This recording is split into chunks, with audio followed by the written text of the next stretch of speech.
नमस्कार जी, राधे राधे। तो प्रिय दर्शकों, आज की वीडियो में हम बात करेंगे, जब भी किसी ग्रह की विंशोत्तरी महादशा होती है तो वह ग्रह कैसा परिणाम देता है कुंडली में।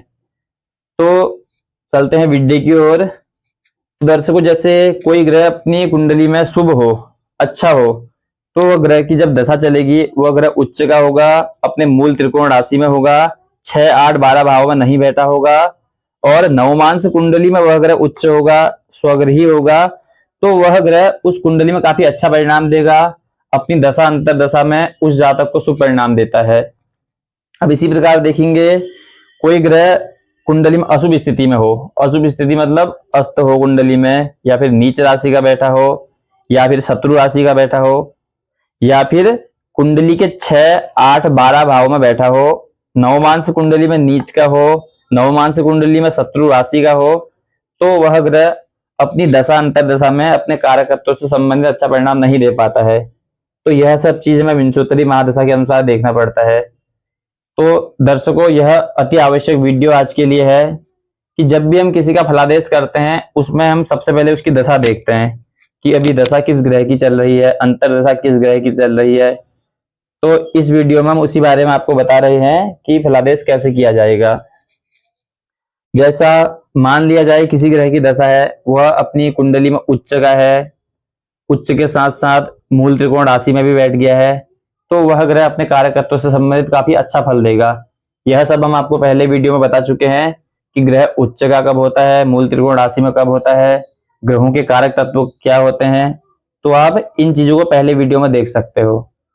तो इसी तरीके से हम बात करेंगे, अगर किसी ग्रह की दशा अंतर दशा चल रही है, वह कुंडली में अशुभ स्थिति में है, अशुभ स्थिति मतलब वह ग्रह उस कुंडली में अस्त का हो गया हो, नीच राशि में बैठ गया हो, या फिर शत्रु राशि का बैठा होगा, नवमांश से भी शत्रु राशि में होगा, लग्न कुंडली में 6, 8, 12 भाव में से किसी एक भाव में बैठा होगा जिसकी दशा अंतर दशा चल रही हो, नवमांश कुंडली में नीच का बैठा हो, तो वह ग्रह अपनी दशा अंतर दशा में काफी अशुभ परिणाम देते हैं, अपने कारकत्व से संबंधित शुभ परिणाम नहीं देते हैं।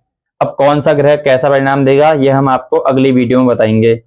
आज हम विंशोत्तरी महादशा की शुरुआत करने जा रहे हैं कि ग्रह अपने दशा अंतर दशा में किस रूप से फल देते हैं। तो इससे अगली वीडियो में हम आपको बताएंगे कि सूर्य की दशा होगी, सूर्य कुंडली में यदि शुभ होगा तो कैसा परिणाम देगा, उच्च का होगा कैसा परिणाम देगा।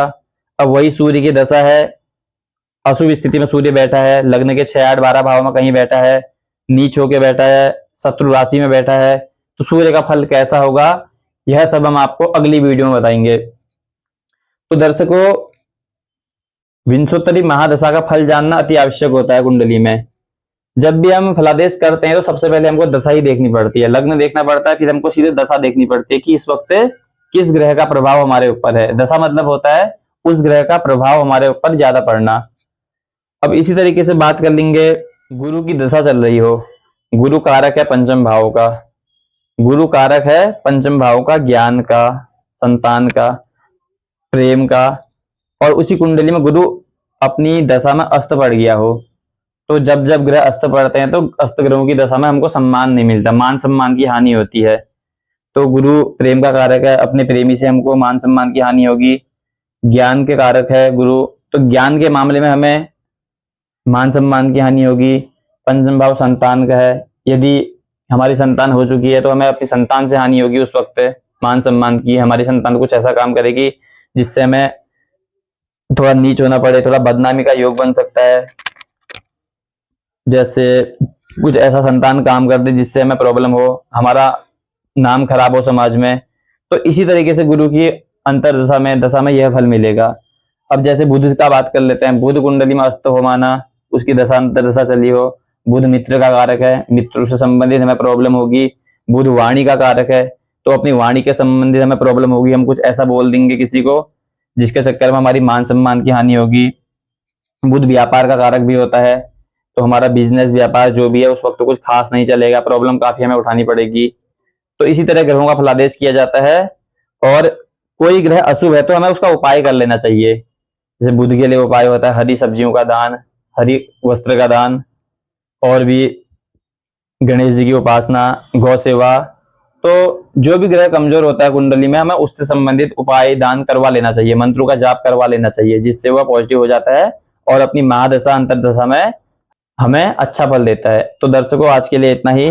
अगली वीडियो में बात करेंगे सूर्य की महादशा कैसी होती है, उसके बाद चंद्रमा, मंगल, बुध, ऐसे क्रम वाइज केतु तक चलते रहेगा। तो आप लोग वीडियो को लाइक सब्सक्राइब जरूर करना और शेयर भी करना। मिलते हैं अगली वीडियो में, तब तक के लिए राधे राधे।